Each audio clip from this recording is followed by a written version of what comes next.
بودكاست شبابك يا بلد.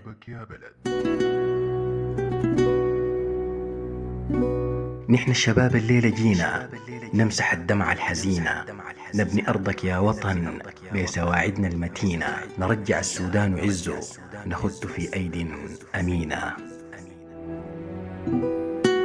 من بداية الحرب وكل الناس برامج جاطت واتغيرت، وكل زول بقى عايش في روتين ثابت وما في أي تجديد في حياته. وأنا واحد من الناس ديل. البرنامج أحلامي وخطط حياتي كلها بالنسبة لي انتهت، وبقيت ما عارف النهاية شكلها هيكون عامل كيف، وإحساسي بالسلبية وأنه الحرب دي ما هتنتهي كل يوم بقى يزيد جواي أكتر من الأول.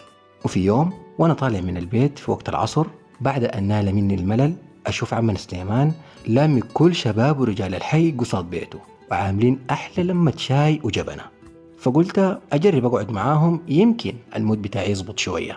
وفعلا تخيل يا صديقي العزيز، ده بالنسبة لي بقى برنامج ثابت كل يوم، نتلمى نشرب الجبنة ونتفقد بعض ولو بالكلام. يا أخي أنا عرفت ناس في حلتنا دي عمري ما كنت عارف عنهم حاجة.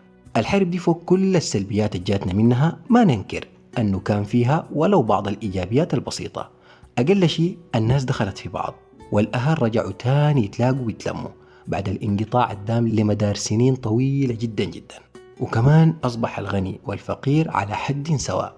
وأنا أجمل ما طلعت به من اللمة دي، غير طبعا الشاي والجبنة، زيادة في العلم وزيادة في المعرفة من ناس سابقني في كثير من مناحي الحياة وبدرجات علمية أكبر من درجاتي بكثير. ومثلا قول أحدهم أن النبي صلى الله عليه وسلم قال: من بات آمنا في سربه معافا في بدنه يملك قوت يومه كمن حيزت له الدنيا. وقام شرح الحديث ده بتفاصيله.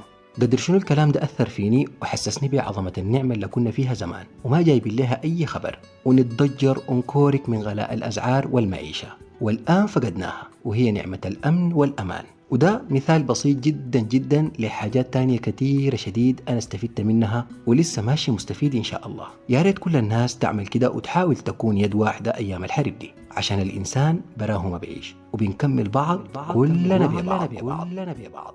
وفي ختام كلامي سلامي وحبي واحترامي يا من بكم تزدان أيامي، وصوتي خارج مني صداه واقع فيكم، وإن زاد صدى صوتي يزيد فقط بأيديكم. أرجو المشاركة.